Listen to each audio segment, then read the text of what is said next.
Միասին ենք հետևում Հայաստանում ու արտերկրում տեղի ունեցողին, նախ մի քանի տողով անդրադառնանք թողարկման որոշ թեմաների։ Հայրաքաղաքը պետք է վերադառնա իր ամուր դիրքերին, Վարդան Ղուկասյանը երթումով ստանձնեց Գյումրու համայնքապետի պաշտոնը։ Մարդիկ եկան, ծնվել են տանջվածներին օգնելու համար, դրանցից մեկը ես եմ։ Մարզային այցեր Ազատության հրապարակում նստացույցին զուգահեռ արցախցիների պայքարի աշխարհագրությունը ընդլայնվում է։ Առաջիկայում կհայտարարենք մեր անելիքները։ Միջուկային թնջուկը լուծելու բարդ գործընթաց։ Իրան-Ամերիկա բանակցությունների երկրորդ ռաունդը Ապենինյան թերակղզում։ Թուրքիայում դատում են Էրդողանի քաղաքական հակառակորդներին, ինչի համար են մեղադրվում Իմամօղլուի աջակիցները։ Հիսուս Քրիստոսի հարությունը մեր բոլորի հարությունն է։ Եվ հայ առաքելական եկեղեցին ավետում է Սուրբ Հարությունը։ Հավատացյալները եկեղեցիներից իրենց օջախներ են տանում ավետիսը խորհրդանշող ճրագի լույսը։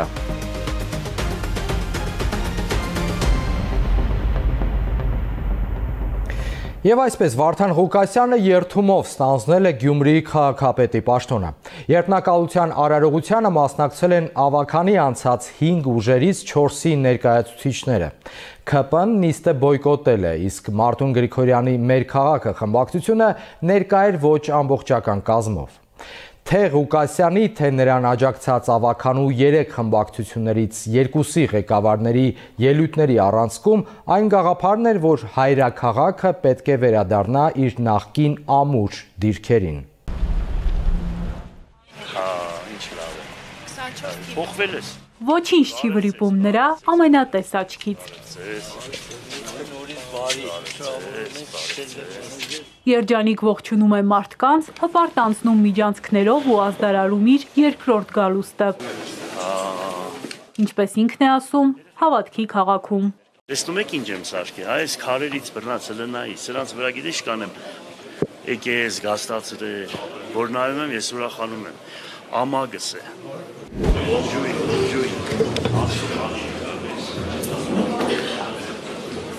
Սա վերջ իրար կողքն է ստան։ Աղոտքով սկսենք։ Օրհնյալ Տեր մեր Հիսուս Քրիստոս, ամեն, Հայր մեր, որ երգիս ես, Սուրբ Եղիցի անուն քո։ Ավագ շաբաթօրով է երդվում կոմունիստների ցուցակով առաջադրված Ղուկասյանը, պատահական են բոլոր համընկնումները։ Եվ ողոր միակ ու արարածոտ և ինձ բազմամեղից, ամեն։ Բոլորը տեղում են և ուրեմն։ Ես գալիս եմ ան։ Բարև ձեզ։ Ստանձնելով Հայաստանի Հանրապետության Շիրակի մարզի Գյումրի քաղաքի ղեկավարի պաշտոնը, երդվում եմ համայնքի ղեկավարի լիազորությունները իրականացնելիս պահպանել Հայաստանի Հանրապետության սահմանադրությունը, օրենքները, համայնքի ավականու որոշումները, ազնվորեն և բարեխղճորեն կատարել համայնքի ղեկավարի լիազորությունները։ Ծանր այս օրերին Վարդան Ղուկասյանը ոչ պակաս ծանր պաշտոն է ստանձնում, ասում է Շիրակի թեմի առաջնորդը։ Ուստի ինքը հարկ է համարել նույնիսկ այսօրով մի կողմ դնել բոլոր պայմանները, մասնակցել երդմնակալությանը, սատարել նորընտիր քաղաքապետին։ Մանր-մունր հարցերով զբաղվելու ժամանակը չէ, ասում է Միքայել Սրբազանը։ Մեր վրայից, շատերից վրայից հոգսը ընկավ, հոգսը բարձեցինք իր ուսերին և կարող ենք հեշտ ու հանգիստ գնալ շարունակել մեր կյանքը, բայց այն լուծը, որ պարոն Ղուկասյանը ինքը բազմիցս կրկնում է, այն լուծը, որ ինքը քաշելու է, շատ ծանր է և պարտավորեցնող։ Նա դարձյալ Գյումրու խորհրդանիշների գրողն է, դրանք իր ձեռամբ են կերտվել, երբելի նույն աթոռին էր 13 տարի, առիթն օգտագործելով էլի հիշեցնում է Ղուկասյանը։ Հակառակությունը և թշնամությունը կործանում է երկիրը։ Տեսեք մենք Սրբազանի հետ ոնց այսպես գրգախ առնվեցինք։ Իրոք ճիշտ է ասում, մենք տարբեր հայացքների ենք, բայց համարձակ ենք։ Բայց հանուն քաղաքի, հանուն հայրենիքի, հանուն մեր եկեղեցու, հանուն մեր հավատքի, ես գիտեմ, որ մենք կարող ենք մեկս մյուսից ձեռքը համբուրել, հավատացեք։ Գիտակցաբար ասում է նորից ծանր լծի տակ մտավ։ Հավանական է սա եզան լուծն է, եթե աշխատում է մարդը։ Աշխատատեղերի ստեղծումից մինչև տնակում ապրողներին նոր բնակարաններ։ Գյումրու խնդիրներն է թվարկում վերընտրված Ղուկասյանը, որ ցույց տա ինչի համար նորից իր ուսերին առավ պատասխանատու պարտականությունը։ Հələ պատկերացրեք, քաղաք կառուցողին սարքել են, մեկ ընձինպես բաներ են ասում, ընենց են խոսում։ Ես քսեմ եմ ես լավ մարդ եմ, վատ բան չեմ ել, սրանք ինչ են գրողի պես են հետևես։ Գրողն եկնի ձեր հետևից, մեկ մամը սկսեր ողորմազի, ողորմի քեզի մամը։ Թեմի առաջնորդի ներկայությամբ նրանից ներողություն խնդրելով Ղուկասյանը հոգևոր մեջբերումներ է անում Աստվածաշնչից, տաթևացուց, շնորհալուց, հասնում Իսահակյանին, հետո Թումանյանին։ Մարդիկ կան ծնվել են տանջանքի համար։ Մարդիկ կան ծնվել են տանջելու համար։ Մարդիկ կան ծնվել են տանջվածներին օգնելու համար։ Դրանցից մեկը ես եմ։ Հովհաննես Թումանյանի խոսքերն եմ ասում։ Խաղպայմանագիրը նիստին չի մասնակցում։ Մարտուն Գրիգորյանի ֆրակցիան էլ ոչ ամբողջական կազմով է։ Նորընտիր քաղաքապետին ողջունում են մյուս երկու ընդդիմադիր ուժերի առաջնորդները։ Շատ կարևոր հարցերում մենք պետք է ու պարտավոր ենք մեր անձնական ամբիցիաները, մեր մտորումները, մեր անհամաձայնությունները դնել կողքի ու մտածել պետության առավելագույն շահի մասին, հայ ժողովրդի, հայ ազգի, մեր հավատքի եւ իհարկե մեր հայրաքաղաքի մասին, ինչքան էլ տարբեր լինենք, հաստատ երկրին դավաճանական մոդեցումների հարցում միասնական ենք եւ դեմ ենք նման պահվածքի։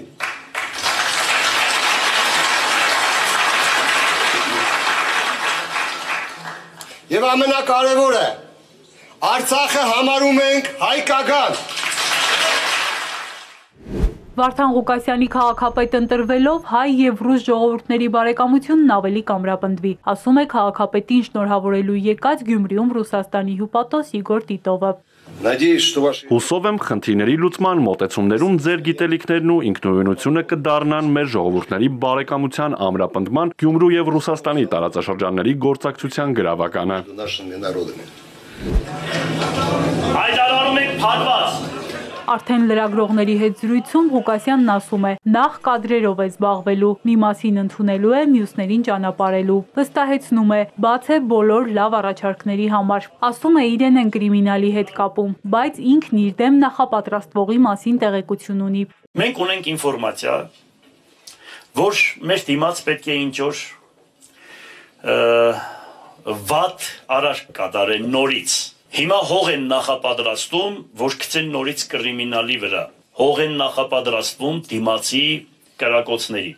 Բարձրաձայնում եմ եւս մեկ անգամ բոլորիդ ասում եմ։ Այո, մեր անձի նկատմամբ։ Այդպիսի խոսակցություն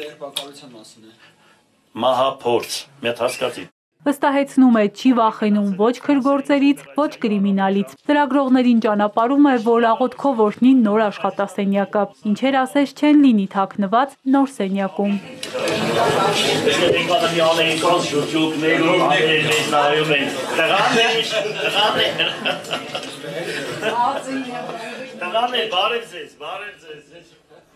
Հերմինե Ղարիբյան, Էպիկենտրոն։ Այսօր փառաքարում էլ Վալոդիա Գրիգորյանն է երդման պաշտոնապես տանձնել խոշորացված այս համայնքի ղեկավարի պաշտոնը։ Միասնություն դաշինքի ցուցակը գլխավորող Վալոդիա Գրիգորյանը օրենքի ուժով է դարձել համայնքի ղեկավար, քանի որ այս քաղաքական ուժը ստացել է 50%-ից ավելի քվե։ Այդտեղ էլ ավականու նիստին ՔՊ խմբակցության անդամները չեն մասնակցել։ Իսկ օրը սկսվել էր Ադրբեջանի տարածած նոր ստով։ Մեր ռազմական գերատեսչությունից արձագանքել են, որ Բաքվի հաղորդագրությունը, թե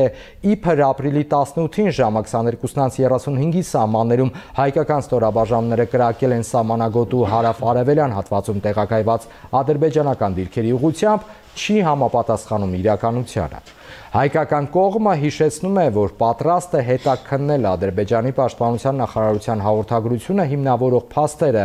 Հայաստանին դրանք փոխանցելու դեպքում։ Հայրենազրկված արցախցիները օրեցօր դուրս են գալիս առաջնային շոկի վիճակից ու բարձրաձայնում իրենց իրավունքների մասին։ Ընդգծում են, որ Հայաստանում սոցիալական խնդիրների լուծումից պակաս կարևոր չեն բնօրյան վերադարձի ու Արցախի խնդրի կարգավորման հնարավորությունների պահպանման հարցերը։ Արցախցիների համախմբումը արհեստականորեն թույլ չտալու, խոչընդոտելու փորձերը պետք է կանխվեն։ Այդ նպատակով Արցախցիների իրավունքների պաշտպանության խորհրդի ներկայացուցիչները Երևանի Ազատության հրապարակում նստացույցին զուգահեռ ձեռնարկում են մարզային այցեր։ Արցախցիներն առաջարկների փաթեթ են ներկայացրել Հայաստանի իշխանությանը։ Խնդիրները տարաբնույթ են, սոցիալականից մինչև քաղաքական։ Մի քանի կետի շուրջ քննարկումներ եղել են։ Փոխվարչապետ Տիգրան Խաչատրյանի հետ են հանդիպել որոշ արդյունքներ գրանցել։ 40,000 աջակցությունը որոշվել է եւս 2 ամսով երկարաձգել։ Սակայն սա հարցի լուծում չէ։ Արցախցիների իրավունքների պաշտպանության խորհուրդը որոշել է խմբեր ձևավորել ու մարզեր այցելել։ Սա չի նշանակում, որ Ազատության հրապարակից հեռանում են, վրանն ապամոնտաժում։ Հնարավոր է արցախցիները մեծ հանրահավաք արդեն անցկացնել։ Ամեն ինչ կերևա մի քանի օրից տեսնենք մեր հայրենակիցները ինչպես են արձագանքում։ Պահանջագրի 12 կետերը սոցիալական հարցերից զատ վերաբերում են նաև գերիներին, Արցախ վերադարձին, պատմամշակութային ժառանգության պահպանմանը։ Մնացած 11 կետերի մասով իրենք պատրաստակամություն չեն հայտնել քննարկումները շարունակելու, միայն պատրաստ են ձևավորենք խմբեր մասնագիտական բնակարանային ծրագրի, սոցիալական աջակցության ծրագիրը վերափոխելու համար, բարելավելու համար ավելի ճիշտ կլինի ասել, այս պարագայում պետք է հասկանանք մեր հայրենակիցների դիրքորոշումը կապված մեր հետագա պայքարը շարունակելու համար։ Փաշինյանը համոզված է, Ղարաբաղյան շարժումը չպետք է շարունակվի։ Այս եզրահանգմանն է եկել պաշտոնավարման վերջին շրջանում։ Բացահայտել է, որ արտաքին մի շարք դերակատարների համար Ղարաբաղի հարցը միջոց է եղել մեր պետականությանը վերջ դնելու ճանապարհին։ Ինքն այսօր հակադրելով Ղարաբաղի հարցն ու Հայաստանի անկախ պետականությունը աներկբա պնդում է։ Կառավարող մեծամասնությունը, անձամբ ես, ասում ենք, որ Ղարաբաղյան շարժումը շարունակելու ցանկացած փորձ կործանարար է, որովհետև այն եղել եւ լինելու է գործիք Հայաստանի պետությունը, անկախությունը, ինքնիշխանությունը թույլ չտալու համար։ Մենք սա ցավոք շատ ուշ ենք հասկացել։ Իշխանությունն իր այս հայտարարություններով Ադրբեջանից բարեհաճ վերաբերմունք է ակնկալում։ Տիգրան Աբրահամյանը նման դիրքորոշման արտահայտումը պատահական չի համարում։ Ադրբեջանի հետ կապված ցանկացած հարց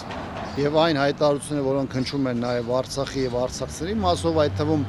Արցախի պետական ինստիտուտների ոչնչացման համատեքստում, դրանք ունեն մեկ նպատակ՝ բանակցային գործընթացում օգտագործել այդ հանգամանքը եւ դա Ադրբեջանի ներկայացնել որպես զիջում։ Տեսնում ենք ազգային ժողովում ինչպեսի, այսպես ասած, արտահայտություններ են լինում, վստահաբար պատասխանը լինելու է դիպուկ եւ կոշտ։ Իշխանության այսօր արտահայտած մտքերը վաղը նույնպես խնդիրներ են ստեղծելու, ասում է падգամավորը։ Դրանք խանգարում են միջազգային ատյաններում բաց պահել Արցախի հարցը։ Այն երկրները, որոնք ինքնորոշման իրավունքի իրացման դրույթի հարցում փորձում էին չեզոքություն պահպանել, հիմա այլ վարքագիծ են դրսևորում։ Այս փուլում ստիպված հողում են անում Հայաստանի իշխանությունը հայտարարություններին, ոչ ֆորմալ զրույցներում նշելով, որ գիտեք, եթե Հայաստան Հանրապետության իշխանությունը ինքը իր պաշտոնական դիրքորոշումը այսպես է կառուցում, մեր ցանկացած հայտարարություն կարող է դիտվել որպես ագրեսիվ բնույթ ունեցող կամ Ադրբեջանի տարածքային հավակնություններ ներկայացնող հայտարարություն եւ սա մեր համար կարող է դառնալ խնդիր, չեղածտեղից խնդիր։ Արցախցիները փորձում են պահպանել պետական ինստիտուտները։ Մայիսի 21-ին լրանում է նախագահ Սամվել Շահրամանյանի պաշտոնավարման ժամկետը։ Օրեր առաջ Արցախի ազգային ժողովը սահմանադրական փոփոխությունների նախագիծ է ընդունել, որով պահպանել է նախագահի ինստիտուտը։ Շահրամանյանը երկրորդ անգամ կառաջադրվի այս պաշտոնում, թե ոչ, հայտնի չէ։ Արցախցիները կարողացել են կորիզը պահպանել, կարողացել են երերարելով նույնիսկ պահպանել պետական ինստիտուտները, որոնք այսօր ոչ միայն որոշակի ֆունկցիա են կատարում, ապահովելով նաև արցախցիների իրավունքների պաշտպանությունը, այլ սա նաև այն հնարավորություն է, որը պետք է հնարավորություն տալ կրկին միջազգայնացնել Արցախի հարցը։ Պետք է պահել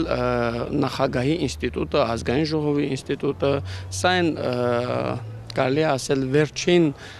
ինչպես չգիտեմ ինչպես ձևակերպեմ, կտորներն է, որ Արցախից մնացել է եւ պետք է կարողանանք այս ամենի շուրջ համախմբվել։ Մենք բոլորս հասկանում ենք, չէ՞ որ այսօրվա իշխանությունները հավերժ չեն։ Արցախի էջը փակված չի կարող համարվել, Սամվել Շահրամանյանն է վերահաստատել արցախահայության դիրքորոշումը։ Կարծում եմ, որ չնայած առկա ընթացիկ բարդությունների, մեր հասարակության եւ հատկապես քաղաքական համայնքի առողջ ուժերը պետք է իրենց ողջ ուժերը նաեւ օգտագործեն սատարելու արցախցիների այս պայքարին, որովհետև դա համահայկական հարց է, դա միայն արցախցիների հարցը չէ, եւ դա մեծ առումով նաեւ հայկական աշխարհի անվտանգությունից բխող հիմնահարց է։ Իշխանության վարած քաղաքական կուրսը ցույց է տալիս, որ Արցախ վերադարձի հարցը հիմա փակ է։ Նժդե Իսկանդարյանի խոսքով այդ մասին հնարավոր կլինի մտածել իշխանափոխությունից հետո։ Իզաբելլա Հովանեսյան, Ալեքսանդր Կիրոյան, Սիմիկ Մայիլյան, Էպիկենտրոն։ Ադրբեջանի արտգործնախարարը հայտարարել է, որ Ղարաբաղի հարցը վաղուց փակված է։ Բայրամովի մոտ հարց է առաջանում, ինչու է Հայաստանը դեռ դիմադրում Մինսկի խմբի հարցում։ Գուցե Երևանը ինչ-որ պլաններ ունի ապագայի հետ կապված, թուրքական հեռուստաընկերության հետ հարցազրույցում ասել է Բայրամովը։ Նա միաժամանակ նշել է, որ Հայաստանի հետ ուղիղ բանակցությունները խնդիրների կարգավորման համար ավելի արդյունավետ են, քան միջնորդներով ձևաչափը։ Բայրամովի խոսքով Ադրբեջան-Հայաստան վերջնական խաղաղության ստորագրումը կախված է հայկական կողմի հետագա քայլերից։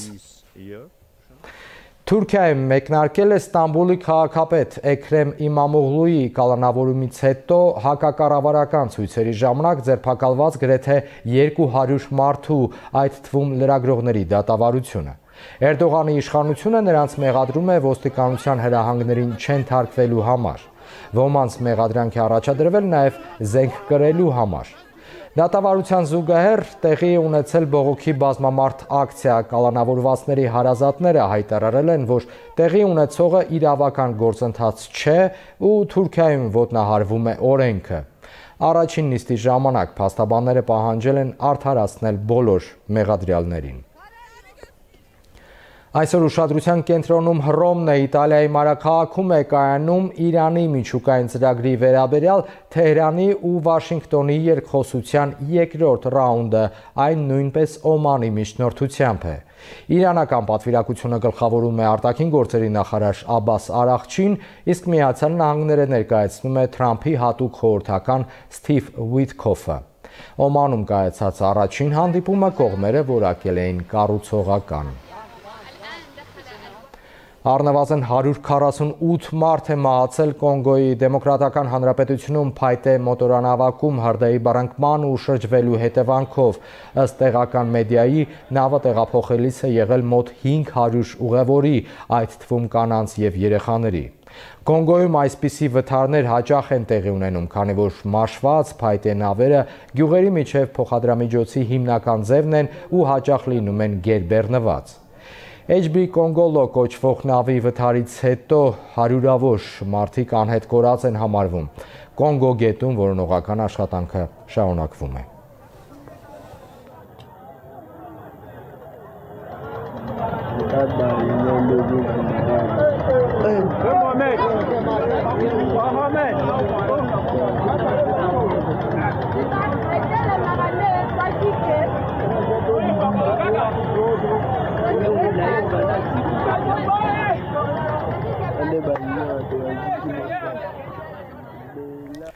Հայ առաքելական եկեղեցին ավետում է Սուրբ Հարությունը։ Ավագ շաբաթը մոտեցավ ամենակարևոր կետին։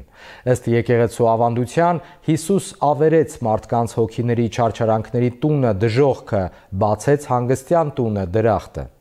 Հիսուս Քրիստոսի հրաշափառ հարության տոնը կոչվում է նաև Զատիկ, որը նշանակում է զատում, բաժանում, հեռացում մեղքերից եւ վերադարձ առ Աստված։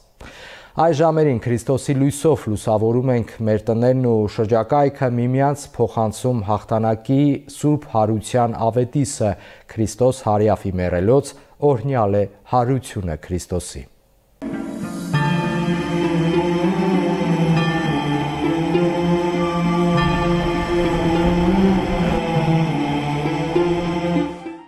Հիսուս Քրիստոսի հարությունը մեր բոլորի հարությունն է։ Քրիստոսի հրաշափառ մեզանից յուրաքանչյուրը ստացավ հնարավորություն հաղթելու մահը։ Ցավոք մարդիկ հաճախ Աստվածատուր շնորհը ստորադասում են առատ եւ ճոխ սեղաններին, այնինչ տոնի հոգեվոր խորհուրդը չունի աղերս, գույնս գույն հավկիթների կամ տեսակ ուտեստների հետ։ Սուրբ Հարության տոնը շատ մարդկանց մոտ ընկալում է որպես ձուկ եւ ձու թարխունով ցանկալի է ուտելու մի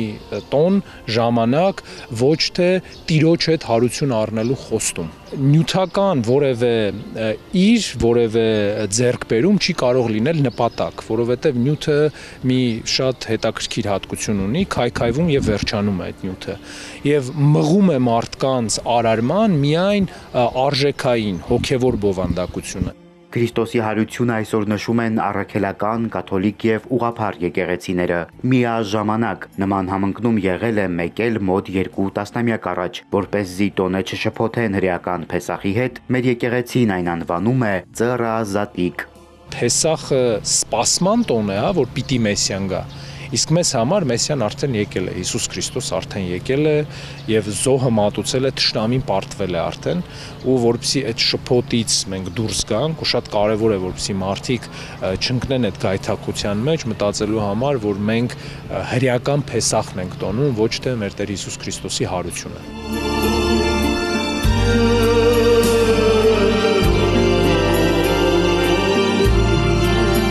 Հիսուս Քրիստոսի խաչելությունը համընկնում էր Փեսախի օրերի հետ, երբ մարդիկ տոնին ընթരാճ առանձնացնում էին ամենաառողջ ու գեղեցիկ կառնուկին, նրան պահում նույն հարկի տակ, մի քանի օր խնամում, փայփայում, տնտղում, հետո նոր միայն զոհ մատուցում։ Նույնպիսի քննության օրեր էին նաև Քրիստոսի համար, ավագ, չարչարանած շաբաթը, որի ավարտին սպանվեց ոչ թե գառնուկը, այլ հենց ինքը Քրիստոսը։ Այս մարգարեությունից էլ սերում է ավետարանում հանդիպող գառնն Աստծո բառաձևումը, իսկ եկեղեցու սիմվոլիզմի մեջ հաճախ կարելի է հանդիպել անմեղ կենդանու հիշատակություններին կամ նկարներին։ Չարչարանած ամբողջ շաբաթը Քրիստոսի քննության շաբաթն է, որովհետև բոլորը փորձում են թերություն գտնել Քրիստոսի մեջ եւ նաեւ Պիղատոսի հետ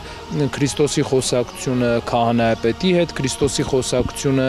մարդկանց արձագանքները Գողգոթայի ճանապարհին, սրանք բոլորը թերություններ գտնելու, Մեսիա չլինելու եւ հավիտենական թագավոր չլինելու այս հարցապնդումներն էին եւ վերջի վերջո ապացուցվեց ամեն ինչ, որ Հիսուս Քրիստոս հենց այն Մեսիան է, որին սպասում էին, որը մարգարեները խոստացել էին, եւ պսակվեց այս մեսիականությունը Հիսուս Քրիստոսի հարությամբ։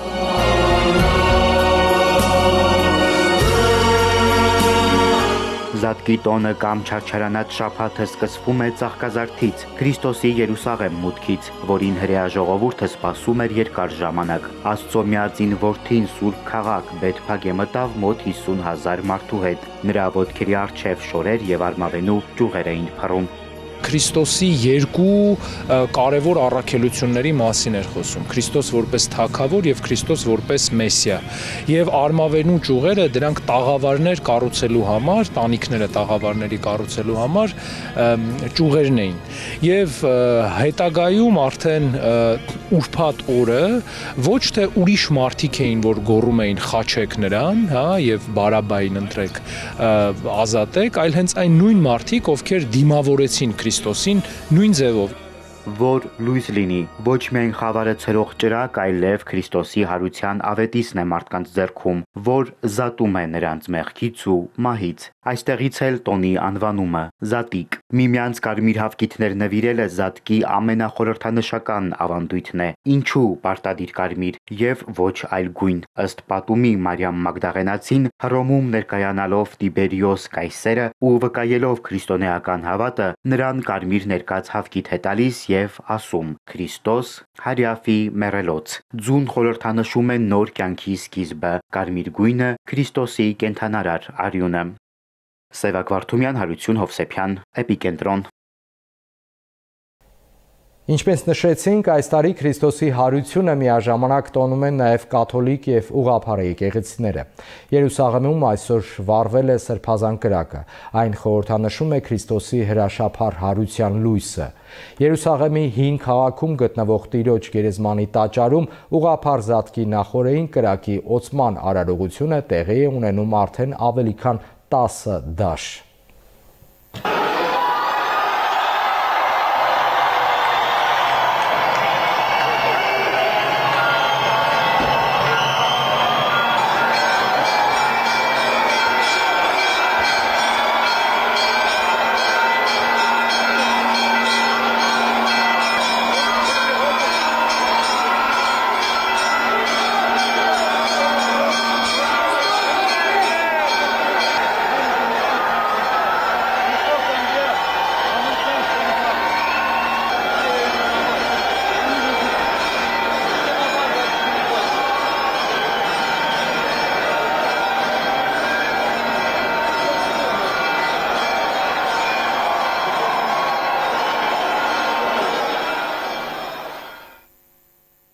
Անցնենք այլ թեմայի, այս տարի Արարատ բանկը բացառիկ առաջարկ է ներկայացնում լիզինգի գրավիչ պայմաններ մինչև 35%-ի հետվճարի հնարավորությամբ։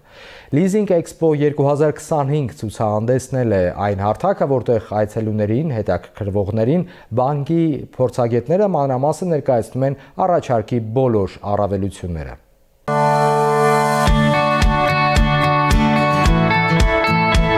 Բոլոր սարքավորումները մեկ հարթակում մեկնարկել է Լիզինգ Էքսպո 2025-ը։ Արարատ բանկը նույնպես մասնակցում է ցուցահանդեսին։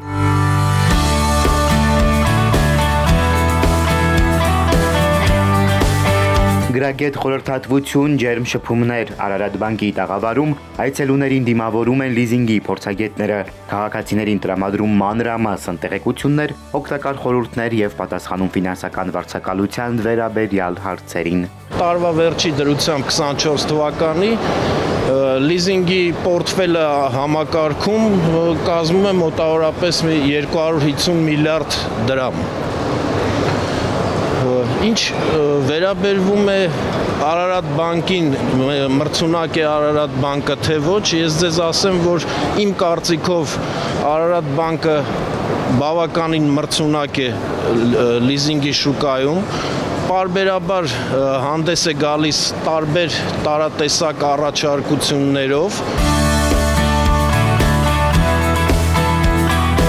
Երորյա էքսպոյին Արարատ բանկը ներկայանում է բացառիկ առաջարկով։ ՎԶԲ-ի հետ գործակցությամբ առաջարկում է լիզինգի գրավիչ պայմաններ մինչև 35% հետվճարի քեշբեքի հնարավորությամբ։ Եվրոպական ստանդարտի սարքավորումներ ձեռք բերելիս հնարավորություն ունեն 10-ից 15% քեշբեք ստանալ։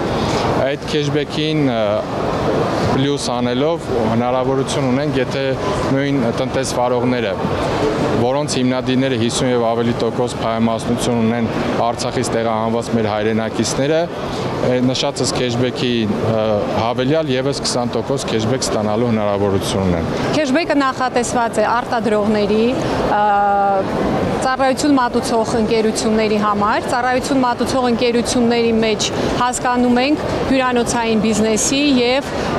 տրանսպորտային լոգիստիկ ծառայություն առաջարկող ընկերությունները եւ ինչպես նաեւ գյուղատնտեսությամբ զբաղվող ֆիզիկական անձինք։ Լիզինգի շահավետ առաջարկ կա նաև այսպես ասած կանաչ տեխնիկայի ու մեքենաների համար։ Լիզինգով էլեկտրամոբիլ ձեռք բերելու պարագայում օրինակ քեշբեքը կկազմի 10%, 15% էլ կտրամադրվի էլեկտրական մեքենաների լիցքավորման կամ արևային կայանների համար։ Սարքավորումները, հոսքագծերն ու տրանսպորտային միջոցները, որ կարող են ձեռք բերվել լիզինգի միջոցով, պետք է համապատասխանեն Եվրամիության ստանդարտներին։ Եթե արտադրվել են Եվրոպական միության երկրներից դուրս, պետք է լինեն սերտիֆիկացված։ Սևակ Վարդումյան, Ալեքսանդր Կիրոյան, Էպիկենտրոն։ Այժմ երկրի տարածքում էլեկտրամատակարարման պլանային անջատումների ժամանակացույցի մասին։ Հայաստանի էլեկտրական ցանցեր ՓԱԿ բաժնետիրական ընկերությունը տեղեկացնում է, որ ապրիլի 21-ին պլանային նորոգման աշխատանքներ իրականացնելու նպատակով ժամանակավորապես կդադարեցվի հետևյալ հասցեների էլեկտրամատակարարումը։ Ժամը 10-ից 16-ն ընկած ժամանակահատվածում կարգավերական աշխատանքների իրականացման նպատակով Դավթաշեն 4-րդ թաղամասի եւ հարակից տարածքների սնուցումը 1 ժամով մաս-մաս կդադարեցվի։ Կենտրոն վարչական շրջան 11-ից 17-ը, Նալբանդյան 28 հասցե եւ հարակից ոչ բնակիչ բաժանորդներ, կառավարության ընդունելությունների տուն մասնակի եւ հարակից հարակից ոչ բնակիչ բաժանորդներ, Վերֆելի 13-ից 32 առանձնատներ, Սիսվանի 1-ից 64 առանձնատներ, Լուսինյանց 32-34 առանձնատներ եւ հարակից ոչ բնակիչ բաժանորդներ, Կիլիկիա թաղամաս մասնակի եւ հարակից ոչ բնակիչ բաժանորդներ, Աջափնյակ վարչական շրջան 10-ից 16-ը, Զորապի եւ Լուկաշինի փողոցներ, Հակոբյանց փողոց, Արաքելյան 66-68 70 շենքեր, Մալաթիա Սեբաստիա վարչական շրջան 10-ից 16-ը, Անդրանիկի 73, 75, 77, 79 շենքեր, Էրեբունի վարչական շրջան 10-ից 16-ը, Քրիստափորի, Բրյուսովի փողոցներ եւ հարակից ոչ բնակիչ բաժանորդներ, Ռոստոմի փողոց եւ հարակից ոչ բնակիչ բաժանորդներ, Ծատուրյան 34 շենք, Խորենացի 47-ից 47-ի 1 շենք, Ծատուրյան փողոցի բնակիչ բաժանորդներ եւ հարակից ոչ բնակիչ բաժանորդներ, 11-ից 17-ը Բեռնակիրների եւ Քրիստափորի փողոցներ, Արցախի 8, 8-ի A, 8-ի B շենքեր, Արցախի Նրբանցք հանրակացարան եւ ոչ բնակիչ բաժանորդներ, Շենգավիթ վարչական շրջան 10-ից 16-ը Արշակունյաց պողոտա 69 շենք եւ հարակից ոչ բնակիչ բաժանորդներ, Լազոյի 4-6 շենքեր եւ առանձնատներ, Կաշեգործների փողոցի առանձնատներ եւ հարակից ոչ բնակիչ բաժանորդներ, Արագածոտնի մարզ 11-ից 15-ը Արտաշավան եւ Սաղմոսավան գյուղերն ամբողջությամբ, Օհանավան եւ Ուշի գյուղեր մասնակի, 11-ից 17-ը Աշտարակ քաղաք Մուղնի թաղամաս, Արարատ 10-ից 11-30 Դալար գյուղ մասնակի եւ հարակից ոչ բնակիչ բաժանորդներ, 10-ից 12-ը Նոր Խարբերդ գյուղ մասնակի եւ հարակից ոչ բնակիչ բաժանորդներ, Վայոց ձոր 10-ից 12-30 Գետապ գյուղ մասնակի եւ հարակից ոչ բնակիչ բաժանորդներ, Կոտայք 10-ից 30-ից 16-ից 30 Հրազդան քաղաք, Կոճոր, երիտասարդական եւ հարավային թաղամասեր, Շահումյան, Նարեկացու եւ Ավետիսյան փողոցներ, Ավտոգազ ԱՁ, Արմեն Արաքելյան եւ Նարեկ Սպաներ, Վիվա Արմենիա ՓԲ, Զինմաս, Սևան ՔԿՀ, ճանապարհների շահագործման եւ շինարարական կազմակերպություն եւ հարակից ոչ բնակիչ բաժանորդներ, 11-ից 17-ը Կապուտան, Հատիս, Զովաշեն, Գառնի, Ողջաբերդ, Հացավան, Գեղադիր գյուղեր մասնակի, Գեղարքունիք 10-ից 11-ը Մարտունի բնակավայր մասնակի եւ Զինմաս, 10-ից 16-ը Լիճք գյուղն ամբողջությամբ եւ հարակից ոչ բնակիչ բաժանորդներ, 10-ից 30-ից 13-ը Գավառ քաղաք, Արծվաքար թաղամաս սպորտ համալիր, Լոռի 9-ից 30-ից 11-ից 30 Վանաձոր քաղաք, Կամոյի փողոցի վերջնամաս, Մուրացան փողոց եւ Անդրանիկի փողոց մասնակի, 10-ից 12-ը Վանաձոր քաղաք, Կոտրած եկեղեցի կոչվող թաղամաս առաջին փողոց, Դարպաս գյուղ, 12-ից 10-ից 14-ը Վանաձոր Տիգրան Մեծի պողոտա 24-26 շենքեր եւ հարակից ոչ բնակիչ բաժանորդներ, 11-ից 15-ը Սանահին գյուղ, Տավուշ 11-ից 30-ից 15-ից 30 Թեղուտ գյուղ, Դիլիջան քաղաք, Թբիլիսյան խճուղի մասնակի եւ Պարզլիչ փողոց մասնակի, Շիրակ 11-ից 14-ը Ախուրյանի տարածաշրջան, Ղարիբջանյան, Ախուրիկ, Ոսկեհատ գյուղեր եւ հարակից ոչ բնակիչ բաժանորդներ, 11-ից 17-ը Արթիկի տարածաշրջան, Արթիկ քաղաքի հյուսիսային, հարավային, արևելյան հատվածներ եւ Անուշավան գյուղ, Սպառած էլեկտրաէներգիայի անջատումների ձեր իրավունքներին կամ պարտականություններին վերաբերող, ինչպես նաեւ այլ հարցերի առնչությամբ կարող եք զանգահարել 180 եւ 080 շուրջօրյա գործող հեռախոսահամարներով։ Հայաստանի էլեկտրական ցանցեր ընկերությունը հորդորում է հետևել էլեկտրաանվտանգության կանոններին։ Իսկ լրահոսին հետևելու համար միացեք մեր սոցհարթակներին, Էպիկենտրոնի բոլոր թողարկումները, նաև մեր ռեպորտաժները YouTube-ի ալիքում են, Հայաստանի ու աշխարհի քաղաքական, սոցիալական, տնտեսական, մշակութային եւ մարզական ամենակարևոր իրադարձությունները, մեր խնդիրներն ու մարդկային պատմությունները փնտրեք նաև Էպիկենտրոնի Facebook-ի էջում ու Telegram-ում։ Եվ շարունակենք միասին հետևել իրադարձություններին, ես Դավիթ Աղաբեկյանն եմ, առայժմ։